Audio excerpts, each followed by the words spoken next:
എല്ലാവർക്കും നമസ്കാരം. നമ്മുടെ പുതിയൊരു വീഡിയോയിലേക്ക് സ്വാഗതം. ഇറാഖി ജൂതരെ കുറിച്ചാണ് നമ്മളിന്ന് സംസാരിക്കുന്നത്. അപ്പോൾ നമ്മുടെ കഴിഞ്ഞ വീഡിയോസിലെല്ലാം നല്ലപോലെ കമൻസും കാര്യങ്ങളൊക്കെ കിട്ടിയിരുന്നു. അപ്പോൾ അതിനെല്ലാം ആദ്യമായിട്ട് നന്ദി പറയുകയാണ്. അപ്പോൾ ഒരുവിധം തെറ്റുകളും കാര്യങ്ങളും ചൂണ്ടിക്കാണിക്കുന്നതിന് ഞാൻ പ്രത്യേകമായിട്ട് നന്ദി പറയുകയാണ്. അപ്പോൾ നിങ്ങൾ ആദ്യമായിട്ടാണ് ഈ ചാനൽ കാണുന്നതെങ്കിൽ ചാനൽ സബ്സ്ക്രൈബ് ചെയ്യുന്ന കാര്യം പരിഗണിക്കുക. അധികം ഒന്നും പറഞ്ഞ് ഞാൻ ബോറടിപ്പിക്കുന്നില്ല. നമുക്ക് നേരെ വീഡിയോയിലേക്ക് പോവാം. ഇറാഖി ജൂതർ, ജൂതന്റെ ചരിത്രം പറയുമ്പോൾ ഇറാഖി ജൂതരുടെ ചരിത്രം കൂടി പറഞ്ഞാലേ അത് പൂർണ്ണമാവുകയുള്ളൂ.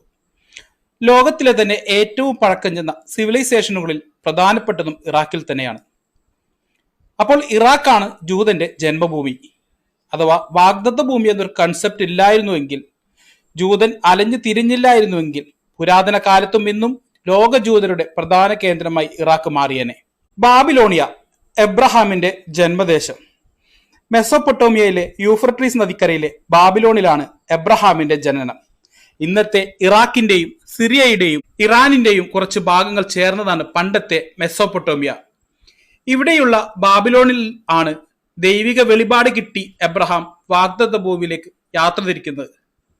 എബ്രഹാം യാത്ര തിരിച്ച് വലിയൊരു സമൂഹം അവിടെ കെട്ടിപ്പടുത്തുവെങ്കിലും കാലക്രമേണ ഒരു സമൂഹം ഇങ്ങ് ഇറാഖിലും ഉയർന്നു വന്നു. അറബിയിൽ അൽ യഹൂദ്, അൽ ഇറാഖിയൂൻ എന്നാണ് അറബ് ജൂതർ അറിയപ്പെട്ടിരുന്നത്. ഇറാഖി ജൂതർ അഥവാ ബാബിലോണിയൻ ജൂതരുടെ കാലഘട്ടം എന്ന് പറയുന്നത് BC 586 തുടങ്ങി രേഖപ്പെടുത്തിയിട്ടുണ്ട്. ഇറാഖി ജൂതർ ലോകത്തിലെ ഏറ്റവും പഴക്കമേറിയതും ചരിത്രപരമായി ഏറ്റവും ഒരുപാട് പ്രാധാന്യമുള്ളതുമായ ഒരു ജൂത ജനവിഭാഗമാണ്. ഇവരുമായി അടുപ്പമുള്ള പ്രധാനപ്പെട്ട ജൂത ജനവിഭാഗങ്ങളാണ് കുർദിഷ് ജൂതർ, ഇറാനിയൻ ജൂതർ, ബുഖാരിയൻ ജൂതർ, ജോർജിയൻ ജൂതർ, മിസ്രാഹി ജൂതർ. ഇവരെല്ലാം തന്നെ ഇറാഖി ജൂതവംശ പരമ്പരയുമായി ജനിതകപരമായി വളരെ അടുത്തിരിക്കുന്നു.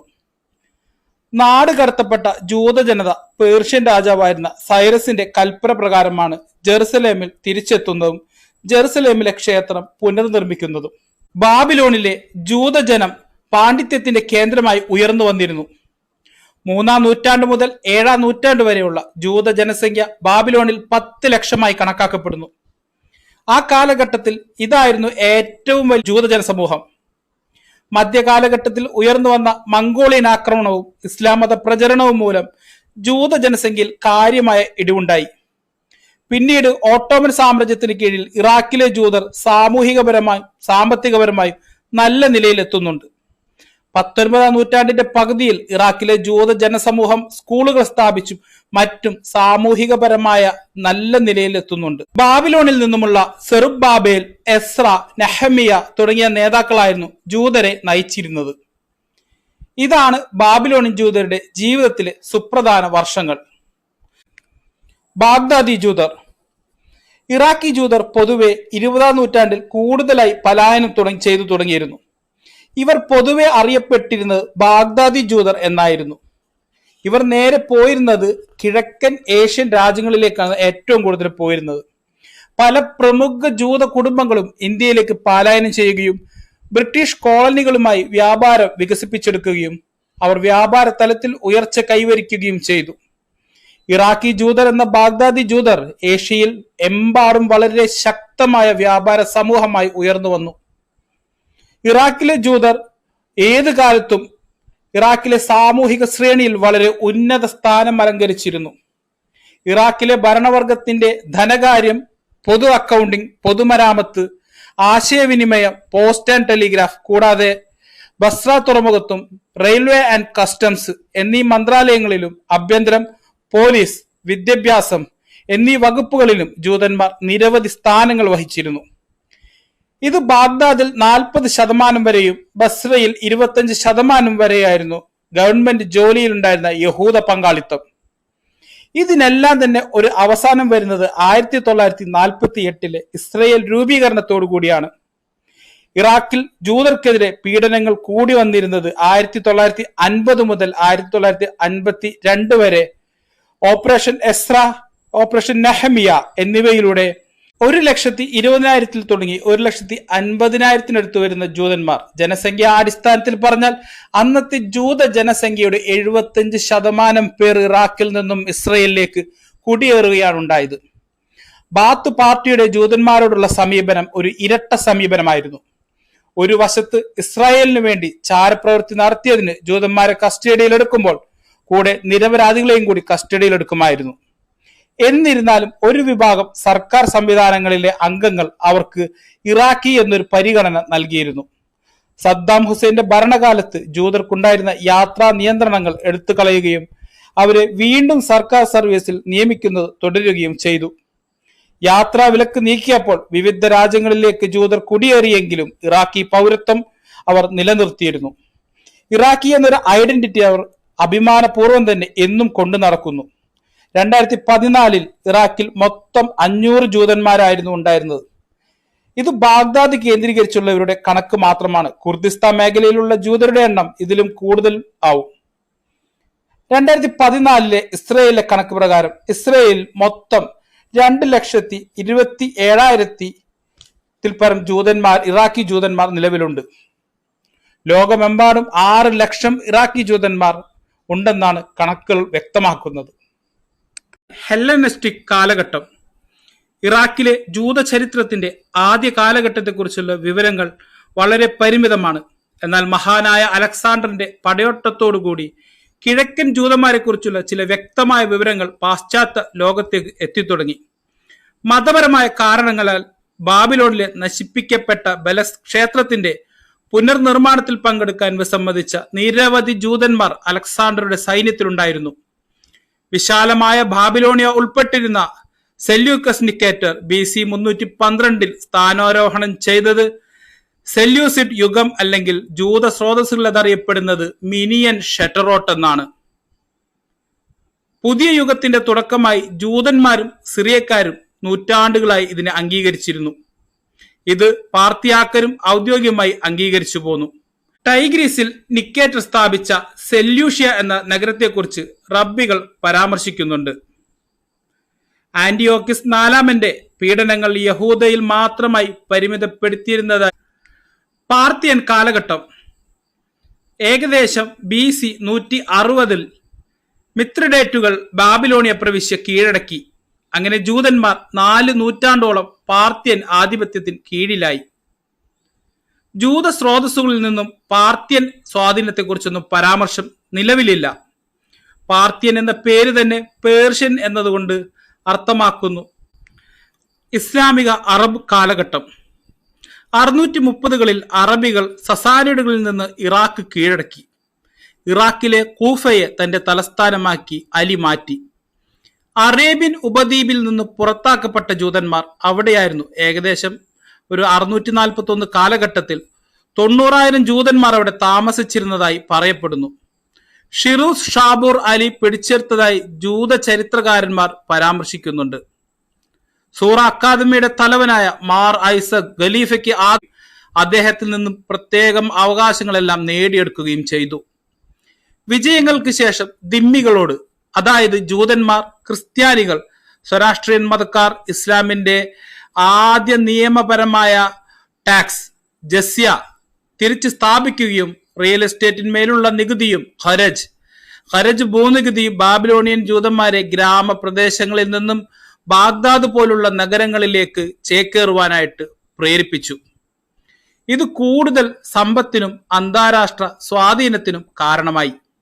അതുപോലെ തന്നെ സാദിയ ഗവോണിനെ പോലുള്ള ജൂത ചിന്തകരിൽ നിന്നും കൂടുതൽ കോസ്മോപോളിറ്റൻ വീക്ഷണത്തിനും ഇത് കാരണമാവുന്നുണ്ട്. ഉമ്മയ്യദ് ഖലീഫയായ ഉമർ ബിനു അബ്ദുൽ അസീസ് 717 തുടങ്ങി 720 വരെ തന്റെ ഗവർണർമാർക്ക് ഒരു ഉത്തരവ് പുറപ്പെടുവിച്ചു. ഒരു ക്രിസ്ത്യൻ പള്ളിയോ സിനഗോഗോ അഗ്നിക്ഷേത്രമോ പൊളിച്ചു മാറ്റരുത്, പക്ഷെ പുതിയവ നിർമ്മിക്കാൻ അനുവദിക്കുകയും ചെയ്യരുത്. മംഗോളിയൻ സാമ്രാജ്യത്തിന്റെ ഉദയത്തിന് മുമ്പ് തന്നെ ഖിലാഫത്ത് അതിന്റെ അന്ത്യത്തിലേക്ക് നീങ്ങുന്നുണ്ടായിരുന്നു. ബാർ ഹെബ്രേയസ് പറയുന്നത് പോലെ ഈ മംഗോളിയൻ ഗോത്രങ്ങൾക്ക് പുറജാതീയർ, ജൂതന്മാർ, ക്രിസ്ത്യാനികൾ എന്നീ വ്യത്യാസങ്ങൾ അറിയില്ലായിരുന്നു. മാർക്കോപോളോ റിപ്പോർട്ട് ചെയ്തതുപോലെ അവരുടെ മഹാനായ ഖാൻ ഖുംബ്ലൈ ഖാൻ തന്റെ സൈന്യത്തിൽ സേവനമനുഷ്ഠിച്ചിരുന്ന ജൂതന്മാരോട് നീതി പുലർത്തി. 12ാം നൂറ്റാണ്ടിൽ ഇറാഖിലെ ജൂത ജനസമൂഹം 40,000 ജൂതന്മാർ, 28 സിനഗോഗുകൾ, 10 യഷിവോട്ട് അല്ലെങ്കിൽ റബ്ബിനിക് അക്കാദമികൾ എന്നിവയുമായി ഒരു ഉന്നത നിലയിലെത്തിയിരുന്നു. ജൂതന്മാർ വാണിജ്യം, കരകൗശല തൊഴിലാളികൾ, വൈദ്യശാസ്ത്രം എന്നിവയിൽ പങ്കെടുത്തു. മംഗോളിയൻ ഭരണത്തിന് കീഴിൽ 1258 തുടങ്ങി 1335 വരെ ജൂത വൈദ്യരായ സാദൽ ദൗള ബാഗ്ദാദിന്റെ സാമ്പത്തിക ഭരണത്തിന്റെ അസിസ്റ്റന്റ് ഡയറക്ടറായും മുഷാരിഫ് അല്ലെങ്കിൽ മംഗോളിയൻ സാമ്രാജ്യത്തിന്റെ ചീഫ് വിസിയറായും സേവനമനുഷ്ഠിച്ചു. ഹുലാഗു ഒരു ബുദ്ധമതക്കാരനായിരുന്നു. അദ്ദേഹം മുസ്ലിങ്ങളോടും ജൂതന്മാരോടും ക്രിസ്ത്യാനികളോടും സഹിഷ്ണുത പുലർത്തിയിരുന്നു. എന്നാൽ ഭീകരമായ ആ യുദ്ധങ്ങളുടെ ആ ദിവസങ്ങളിൽ ജൂതന്മാർ മറ്റുള്ളവരിൽ നിന്നും വളരെയധികം കഷ്ടപ്പെട്ടിട്ടുണ്ടാകുമെന്നുള്ളതിൽ സംശയമൊന്നുമില്ല. മംഗോളിയൻ ഭരണാധികാരികളുടെ കീഴിൽ എല്ലാ മതങ്ങളിലെയും പുരോഹിതന്മാരെ ടാക്സിൽ നിന്നും ഒഴിവാക്കിയിരുന്നു. ഹുലാഗുവിന്റെ രണ്ടാമത്തെ മകൻ അഹമ്മദ് ഇസ്ലാം സ്വീകരിച്ചു. എന്നാൽ അദ്ദേഹത്തിന്റെ പിൻഗാമിയായ അർഘുൻ 1284 തുടങ്ങി 1291 വരെയുള്ള കാലഘട്ടം മുസ്ലിങ്ങളെ വെറുത്തു. ജൂതന്മാരോടും ക്രിസ്ത്യാനികളോടും അദ്ദേഹം സൗഹൃദത്തിലായിരുന്നു. അദ്ദേഹത്തിന്റെ മുഖ്യ ഉപദേഷ്ടാവ് ബാഗ്ദാദിലെ വൈദ്യരായ സാദൽ ദൗള എന്ന ജൂതനായിരുന്നു. ഔദ്യോഗിക സ്ഥാനങ്ങളിലേക്ക് ഒരു മുസ്ലിമിനെയും നിയമിക്കരുതെന്ന് ഉത്തരവിട്ട സാദൽ ദൗള അദ്ദേഹത്തിന്റെ ഉത്തരവ് കൂടുതൽ വഷളാക്കുകയുണ്ടായി. ഭയാനകമായ നികുതി പിരിവുകാരൻ എന്നും അദ്ദേഹം അറിയപ്പെട്ടു. വീണ്ടും മംഗോളിയക്കാരന്റെ കോപം ജൂതന്മാർ അധിവസിച്ചിരുന്ന പ്രദേശങ്ങളെ വീണ്ടും തകർത്തെറിഞ്ഞു. ബാഗ്ദാദിലേക്ക് പലായനം ചെയ്ത നിരവധി ജൂതന്മാരെ കൊന്നൊടുക്കി. മറ്റുള്ളവർ നഗരം വിട്ട് കുർദിസ്ഥാനിലേക്കും സിറിയയിലേക്കും രക്ഷപ്പെട്ടു. പലരും അത്ര ഭാഗ്യവാന്മാരല്ലായിരുന്നു. ഒരു റിപ്പോർട്ടിന് പ്രകാരം മൊസൂൾ, ബസ്ര, ഹുസുൻ കിഫ എന്നിവിടങ്ങളിൽ 10,000 ജൂതന്മാർ കൊല്ലപ്പെട്ടതായി പരാമർശിക്കുന്നു. തിമൂറിന്റെ വിജയങ്ങൾക്ക് ശേഷമുള്ള ബാഗ്ദാദിന്റെ അവശിഷ്ടങ്ങൾ 1437 മുസ്ലിം ചരിത്രകാരനായ അൽ മെക്രിസി വിവരിച്ചു. ബാഗ്ദാദ് നാശത്തിലാണ്. അവിടെ പള്ളിയില്ല, വിശ്വാസികളുടെ ഒരു സഭയില്ല, പ്രാർത്ഥനയ്ക്കുള്ള ആഹ്വാനമില്ല, മാർക്കറ്റുകളില്ല, മിക്ക ഈത്തപ്പനകളും ഉണങ്ങിപ്പോയി, മിക്ക ജലസേചന കനാലുകളും അടഞ്ഞുകിടക്കുന്നു. ഇതിനെ ഒരു നഗരമെന്ന് വിളിക്കാൻ കഴിയില്ല. തിമൂറിന്റെ മരണശേഷം ഒരു തരത്തിലുമുള്ള ഗവൺമെന്റും സ്ഥാപിക്കാൻ കഴിയാത്ത കൊള്ളയടിക്കുന്ന തുർക്ക്മെൻ ഗോത്രക്കാരുടെ കൈകളിലായിരുന്നു ഈ പ്രദേശം. അധിനിവേശ സമയത്ത് നശിപ്പിക്കപ്പെട്ട ഇറാഖ് നിയമലംഘനത്തിലേക്ക് വീണു. വാസയോഗ്യമല്ലാതായി. റോഡുകൾ അപകടകരമാവുകയും ജലസേചന സംവിധാനങ്ങൾ തകരുകയും ചെയ്തു. ഡെൽറ്റ മേഖലയിലെ വിലയേറിയ കൃഷിയിടങ്ങൾ വെള്ളത്തിനടിയിലായി. മംഗോളിയൻ ആക്രമണത്തിന്റെയും തുടർന്നുണ്ടായ സാമൂഹിക തകർച്ചയുടെയും പരിണിത ഫലം ബാഗ്ദാദിൽ മുമ്പുണ്ടായിരുന്ന ജൂത സമൂഹം കൊല്ലപ്പെടുകയോ മരിക്കുകയോ പലായനം ചെയ്യപ്പെടുകയോ ചെയ്തു. ജൂത ജീവിതം ഒരു ഇരുണ്ട യുഗത്തിലേക്ക് പ്രവേശിച്ചു. ചരിത്രകാരനായ സി യഹൂദയുടെ അഭിപ്രായത്തിൽ 15-ാം നൂറ്റാണ്ടിൽ ബാഗ്ദാദിലോ അതിന്റെ ചുറ്റുപാടുകളിലോ ബസ്ര, ഹില്ല, കിഫിൽ, കുർദിസ്ഥാൻ, പേർഷ്യൻ ഗൾഫ് എന്നിവിടങ്ങളിൽ പോലും ജൂതന്മാരെ കുറിച്ചുള്ള റിപ്പോർട്ടുകൾ കാണുന്നില്ല. ഇറാഖിലെ സംഘടിത ജൂത ജനസമൂഹം ഈ കാലയളവിൽ 4 തലമുറകളിലേറെയായി അപ്രത്യക്ഷമായതായി കാണപ്പെട്ടു.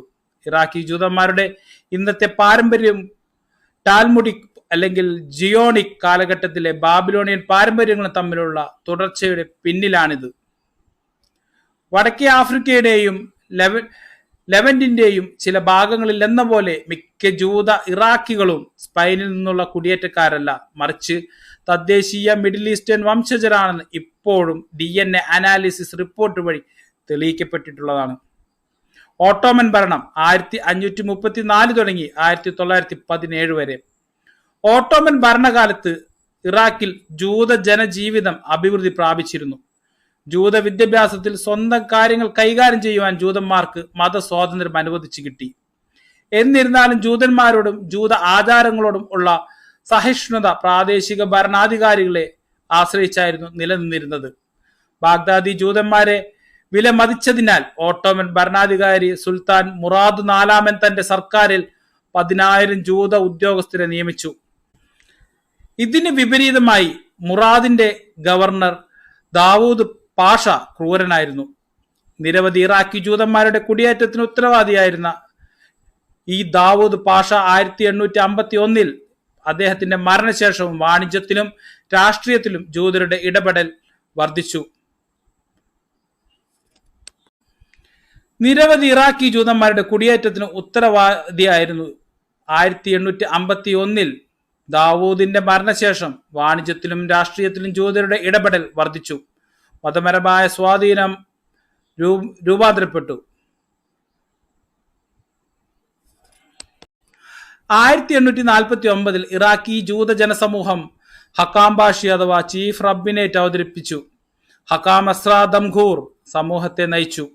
മുഖ്യ റബ്ബി സമൂഹത്തിന്റെ പ്രസിഡന്റുമായി തീർന്നു.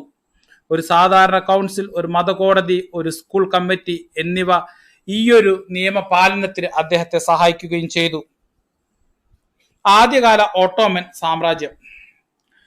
പല വിധത്തിലുള്ള മാറ്റങ്ങൾക്ക് ശേഷം മെസ്സൊപ്പൊട്ടേമിയയും ഇറാഖും ഓട്ടോമൻ തുർക്കികളുടെ കയ്യിലായി. 1534 സുൽത്താൻ സുലൈമാൻ ദി മാഗ്നിഫിഷ്യൻ പേർഷ്യക്കാരിൽ നിന്നും തബ്രിസും ബാഗ്ദാദും പിടിച്ചെടുത്തതോടുകൂടി ജൂതന്മാരുടെ ജീവിതത്തിൽ പുരോഗതിയുണ്ടായി. 1623 ഓട്ടോമൻ സഫാവിദ് യുദ്ധത്തിനിടെ 1623 പേർഷ്യൻ തിരിച്ചുപിടിക്കൽ നടന്നിരുന്നു. ഇത് സ്ഥിതി കൂടുതൽ വഷളാക്കി. അതിനാൽ 1638 തുർക്കികൾ ഇറാഖ് വീണ്ടും കീഴടക്കിയപ്പോൾ വലിയൊരു ജനസംഖ്യയുള്ള ജൂതന്മാരുടെ സൈന്യവും അതിൽ ഉൾപ്പെട്ടു. ചില റിപ്പോർട്ടുകൾ പ്രകാരം അവർ സൈന്യത്തിന്റെ 10% വന്നിരുന്നു എന്നാണ്. തിരിച്ചുപിടിക്കൽ നടന്ന ദിവസം ഒരു അവധി ദിനം പോലും നൽകി, യോംനസ്, അതായത് അത്ഭുത ദിവസം. ഓട്ടോമൻ സാമ്രാജ്യത്തിന്റെ ആഭിമുഖ്യത്തിൽ ഇറാഖിലെ മംലൂക്ക് ഭരണത്തിന്റെ ഈ കാലഘട്ടം ഭാവിയിലെ ഇറാഖിന്റെ ഭൂരിഭാഗവും ആദ്യമായ ഒരൊറ്റ യൂണിറ്റായി ഏകീകരിച്ചു. യുദ്ധം ചെയ്യുന്ന ഒരു അതിർത്തിയായി ഇത് ഇല്ലാതായതോടുകൂടി വ്യാപാരത്തിലുള്ള അവസരങ്ങൾ ഇത് വർദ്ധിപ്പിച്ചു. പ്രത്യേകിച്ച് ഇന്ത്യയിലേക്കുള്ള സമുദ്രപാതകളിൽ വർദ്ധിച്ചു വരുന്ന യൂറോപ്യൻ സാന്നിധ്യം കാരണം വ്യാപാരത്തിലും സുരക്ഷയിലും ഉണ്ടായ ഈ ഉയർച്ചയെ തുടർന്ന് ബാഗ്ദാദിലും ബസ്രയിലും ജൂത ജനസമൂഹങ്ങൾ സ്ഥാപിക്കപ്പെടാൻ തുടങ്ങി. ഇതൊരു പുതിയ ജൂത ജനസമൂഹത്തിന്റെ സ്ഥാപനം പോലെ ഒരു സമൂഹത്തിന്റെ പുനരുജ്ജീവനമായിരുന്നില്ല, പുതിയൊരു ജനജീവിതം സ്ഥാപിക്കുകയായിരുന്നു അവിടെ. ചരിത്രകാരനായ ശ്രീ യഹൂദയുടെ അഭിപ്രായത്തിൽ ബാബിലോണിയൻ ജൂത പൈതൃക കേന്ദ്രത്തിൽ സൂക്ഷിച്ചിരിക്കുന്ന 10,000-കണക്കിന് ഇറാഖി ജൂത കുടുംബ വൃക്ഷങ്ങളുടെ വിശകലനം സൂചിപ്പിക്കുന്നത് 17-ാം നൂറ്റാണ്ടിന്റെ അവസാനത്തിന് മുമ്പുള്ള അവരുടെ വംശാവലി കണ്ടെത്തുന്ന കുടുംബ വൃക്ഷങ്ങൾ ബാഗ്ദാദി ജൂത കുടുംബങ്ങൾക്ക് ഇല്ല എന്നാണ്. അവർ ചെറിയ മെസോപ്പൊട്ടേമിയൻ സമൂഹങ്ങളിൽ നിന്നും മിഡിൽ ഈസ്റ്റിൽ നിന്നുമുള്ള കുടിയേറ്റക്കാരായിരുന്നു. ബാഗ്ദാദിലും ബസ്രയിലും മറ്റ് നഗരങ്ങളിലും പുനഃസ്ഥാപിച്ച ജൂത ജനസമൂഹത്തെ പുതിയ ബാബിലോണിയൻ ഡയസ്പോറ എന്ന് യഹൂദർ വിളിക്കുന്നു. 18-ാം നൂറ്റാണ്ട്. 1743 പ്ലേഗ് പടർന്നു പിടിക്കുന്നു. അതിലെല്ലാ റബ്ബിമാരും ഉൾപ്പെടെ ബാഗ്ദാദിലെ നിരവധി ജൂതന്മാർ മരിച്ചു വീഴുന്നു. ശേഷിച്ച ബാഗ്ദാദിലെ ജൂത ജനസമൂഹം ആലപ്പോയിലെ സമൂഹത്തോട് ഒരു പുതിയ ചീഫ് റബ്ബിയെ അയക്കുവാനായി ആവശ്യപ്പെടുന്നു. ഇത് റബ്ബി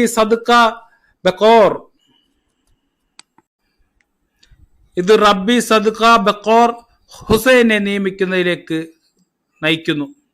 സാംസ്കാരികമായി ആലപ്പോയിലെ ചീഫ് റബ്ബി ഷമുവേൽ ലാനിയാഡോ ബാഗ്ദാദിനായി തന്റെ ആശ്രിതനെ തെരഞ്ഞെടുത്തപ്പോൾ അതൊരു നിർണായക നിമിഷമായിരുന്നു. ആലപ്പോയിൽ നിന്നുള്ള 50 സഫാഡിക് ജൂത കുടുംബങ്ങൾ അദ്ദേഹത്തോടൊപ്പം ഉണ്ടായിരുന്നുവെന്ന് പറയപ്പെടുന്നു. 2003 ഇറാഖ് അധിനിവേശത്തിന് ഏതാനും ആഴ്ചകൾക്ക് മുമ്പ് അവസാനത്തെ സജീവമായ സിനഗോഗും അടച്ചുപൂട്ടി. സഖ്യസേന ഇറാഖി ജൂത ആർക്കോയ്സ് സ്ഥാപിച്ചു. യുദ്ധാനന്തരം ശേഷിക്കുന്ന എല്ലാ ഇറാഖി ജൂതന്മാരെയും കണ്ടെത്തുവാനും അവർക്ക് ഇസ്രായേലിലേക്ക് കുടിയേറുവാനുള്ള അവസരം നൽകുവാനും ജൂത ഏജൻസികൾ ശ്രമിച്ചു. ബാഗ്ദാദിലെ 34 ജൂതന്മാരെ ഏജൻസി തിരിച്ചറിഞ്ഞു. അവരിൽ പകുതിയും 70 വയസ്സിന് മുകളിലുള്ളവരായിരുന്നു. എന്നിരുന്നാലും ഒരുപക്ഷെ അവരിൽ കൂടുതൽ ഉണ്ടായിരുന്നിരിക്കാം. ഇറാഖി ഭരണഘടനയെക്കുറിച്ചുള്ള ചർച്ചകൾക്കിടയിൽ ജൂതന്മാരെ ന്യൂനപക്ഷ വിഭാഗമായി കണക്കാക്കണോ അതോ ഭരണഘടനയിൽ നിന്ന് പൂർണ്ണമായും ഒഴിവാക്കണോ എന്ന് നിയമനിർമ്മാതാക്കൾ ചർച്ച ചെയ്തു. ഈ പ്രക്രിയക്കിടെ ഇസ്രയേലി എഴുത്തുകാരനായ സാമി മൈക്കിളിനെയും ഇറാഖിന്റെ പുതിയ ഭരണഘടന എഴുതുവാൻ ക്ഷണിച്ചു. 2003 ഇറാഖ് സന്ദർശിച്ചപ്പോൾ ജൂത ഏജൻസിയിലെ ഒരു ഉദ്യോഗസ്ഥൻ ശേഷിക്കുന്ന ജൂതന്മാരെ ഉപദ്രവിക്കില്ലെന്ന് സദ്ദാം ഉറപ്പുവരുത്തിയിരുന്നു എന്ന് സ്ഥിരീകരിച്ചിരുന്നു. 2006 ഒക്ടോബറിൽ റബ്ബി ഇമാദ് ലവി ഇസ്രായേലിലേക്ക് മാറാൻ പദ്ധതിയിട്ടെന്ന് പ്രഖ്യാപിച്ചു. ഇറാഖിലെ ജൂത അനുഭവത്തെക്കുറിച്ച് അദ്ദേഹം ജയിലിൽ താമസിക്കുന്നതിനോടാണ് താരതമ്യം ചെയ്തത്. തുടർച്ചയായ വിഭാഗീയ ആക്രമണങ്ങൾക്കിടയിൽ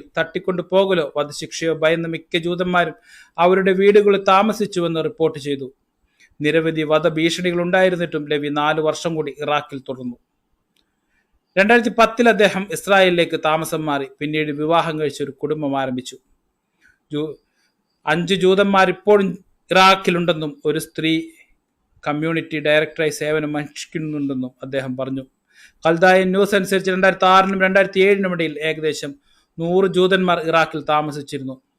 ജൂത പ്രതിഷേധങ്ങൾക്കിടയിലും ഇറാഖി ജൂത ആർക്കൈവ്സ് ഇറാഖി ജൂത സമൂഹത്തിന് പകരം ഇറാഖി സർക്കാരിന് കൈമാറാൻ അമേരിക്ക തീരുമാനിച്ചു. ഈ ആർക്കൈവ്സ് ഡിജിറ്റൈസ് ചെയ്ത് കഴിഞ്ഞതിനാൽ ഓൺലൈനിൽ കാണുവാൻ നമുക്ക് സാധിക്കും. അൽ ഘോഷിൽ ജൂത പ്രവാചകൻ നഹൂമിന്റെ ശവകുടീരം 2020 പുനഃസ്ഥാപിക്കപ്പെട്ടു. US-ൽ നിന്നും പ്രാദേശിക അധികാരികളിൽ നിന്നുമുള്ള $1 മില്യൺ ഗ്രാന്റും സ്വകാര്യ സംഭാവനകളും ഇതിന് സഹായകരമായി. 2020 എസക്കിയേലിന്റെ ശവകുടീരത്തിന് സമീപമുള്ള സിനഗോഗ് ഒരു പള്ളിയാക്കി മാറ്റി. 2021 മാർച്ച് 15 ഇറാഖിലെ അവസാനത്തെ ജൂതന്മാരിൽ ഒരാളായ ഡോക്ടർ ഡാഫർ ഫൗദ് ഏലിയാഹു മരിച്ചു. 2021 കണക്കനുസരിച്ച് 4 ജൂതന്മാർ ഇറാഖിൽ താമസിക്കുന്നതായി അറിയപ്പെടുന്നു. 2021 നവംബറിൽ ഒരു അറബ് ഗ്രാമത്തിൽ നിന്നും ഇസ്രയേലി പോലീസ് ഒരു ബാഗ്ദാദ് തോറ ചുരുൾ കണ്ടെടുത്തു. 2021 ഡിസംബറിൽ ഇറാഖി ജൂതന്മാർക്ക് ഹനൂക്ക കിറ്റുകൾ ലഭിച്ചു. 2022 മെയ് 27-ന് ഇസ്രയേലുമായുള്ള ബന്ധം വധശിക്ഷ നൽകാവുന്ന കുറ്റമാക്കി ഇറാഖ് നിയമം പാസാക്കി. ഇറാഖിലെ ജൂത ജനസംഖ്യാ ശാസ്ത്രം. ഇറാഖിൽ താമസിക്കുന്ന ജൂതന്മാരുടെ എണ്ണത്തെക്കുറിച്ച് നിരവധി കണക്കുകളുണ്ട്. ചില സ്രോതസ് റിപ്പോർട്ട് ചെയ്യുന്നത് പ്രകാരം വിരലിൽ എണ്ണാവുന്ന ജൂതന്മാരെ നിലവിലുള്ളൂ എന്നും 500-ൽ പരം ജൂതന്മാർ അവിടെ അവശേഷിക്കുന്നുണ്ട് എന്ന് കണക്കാക്കപ്പെടുന്നു എന്നും പറയപ്പെടുന്നു. നിലവിൽ ഇറാഖിൽ ഇസ്രയേലുമായി ബന്ധം പുലർത്തിക്കഴിഞ്ഞാൽ കിട്ടുന്നത് വധശിക്ഷയാണ്. ബാഗ്ദാദിലെ ജൂത സാന്നിധ്യത്തെക്കുറിച്ച് അറിയാത്തവർ ഇന്ന് ഇറാഖിലും ചുരുക്കമാണ്. ഏകദേശം 300 ജൂതന്മാർ ഇപ്പോഴും ഇറാഖി കുർദിസ്ഥാൻ മേഖലയിൽ മാത്രം താമസിക്കുന്നുണ്ട്. ഒരുപക്ഷെ അതിൽ കൂടുതൽ പേരുണ്ടാവും. ചില ജൂത കുടുംബങ്ങൾ പീഡനത്തെ ഭയന്ന് തങ്ങളുടെ മതം പരസ്യമായി അംഗീകരിക്കാനും രഹസ്യമായി തങ്ങളുടെ വിശ്വാസം ആചരിക്കാനും പോലും ഭയപ്പെടുന്നു. ഇറാഖിൽ നിലയുറപ്പിച്ച അമേരിക്കൻ സേനയിൽ 3 ജൂത ചാപ്ലിനുകൾ മാത്രമേ ഉണ്ടായിരുന്നുള്ളൂ. 2011-ൽ ചേർന്ന US എംബസി ബാഗ്ദാദിൽ അവശേഷിക്കുന്ന 8 ജൂതന്മാരുണ്ടെന്ന് കണ്ടെത്തി. അവരിൽ ഒരാളായ എംഹാദ് ലെവി ഇസ്രായേലിലേക്ക് കുടിയേറുകയുണ്ടായി. ബാഗ്ദാദിലെ സെന്റ് ജോർജ് പള്ളി വികാരി ആൻഡ്രൂ വൈറ്റ് ശേഷിക്കുന്ന ജൂതന്മാരോട് പലായനം ചെയ്യുവാനായി ആവശ്യപ്പെട്ടു. ഇറാഖിൽ അവശേഷിച്ച കുറച്ച് തോറ ചുരുളുകൾ സംരക്ഷിക്കാൻ വൈറ്റ് സഹായം അഭ്യർത്ഥിച്ചു. ആഭ്യന്തര യുദ്ധം അവസാനിച്ചതിന് ശേഷം കുറച്ച് ജൂതന്മാർ മാത്രമേ തിരിച്ചെത്തിയിട്ടുള്ളൂ എന്നാണ് റിപ്പോർട്ട്. പ്രാദേശിക വാർത്താ റിപ്പോർട്ടുകൾ പ്രകാരം 400 ജൂതന്മാർ ഇറാഖിൽ തന്നെ തുടർന്നു. അവരിൽ 160 പേർ ബാഗ്ദാദിൽ താമസിച്ചിരുന്നു. 2025-ലെ കണക്കനുസരിച്ച് ഇറാഖിൽ താമസിക്കുന്ന ജൂതന്മാരുടെ എണ്ണം നിയമപരമായി മാത്രം വെറും 3 പേർ മാത്രമാണ്. നിയമപരമല്ലാത്ത റിപ്പോർട്ടിൽ അത് 500 വരെ എത്തുന്നുണ്ട്. പക്ഷേ നമുക്ക് നിയമപരമായ റിപ്പോർട്ട് മാത്രമേ കണക്കിലെടുക്കാൻ സാധിക്കുകയുള്ളൂ. അപ്പോൾ ഇതാണ് ഇറാഖിനെ കുറിച്ച് നമുക്ക് ലഭിച്ചിട്ടുള്ള മൊത്തം വിവരങ്ങൾ. അപ്പോൾ ഒരുവിധം കാര്യങ്ങളെല്ലാം കവർ ചെയ്യാൻ പറ്റിയെന്നാണ് എൻ്റെ വിശ്വാസം. അപ്പോൾ വീഡിയോ ഇഷ്ടപ്പെട്ട നിങ്ങൾ ലൈക്ക് ചെയ്യുക. ഇങ്ങനത്തെ വീഡിയോ ഇഷ്ടമുള്ള കൂട്ടുകാർക്ക് നിങ്ങൾ ഷെയർ ചെയ്യുക. കുറച്ച് വീഡിയോ നീണ്ടുപോയെന്നറിയാം. അപ്പോൾ ഇത്രയേറെ വീഡിയോ കൊണ്ട് എല്ലാവർക്കും നന്ദി. Thanks for watching.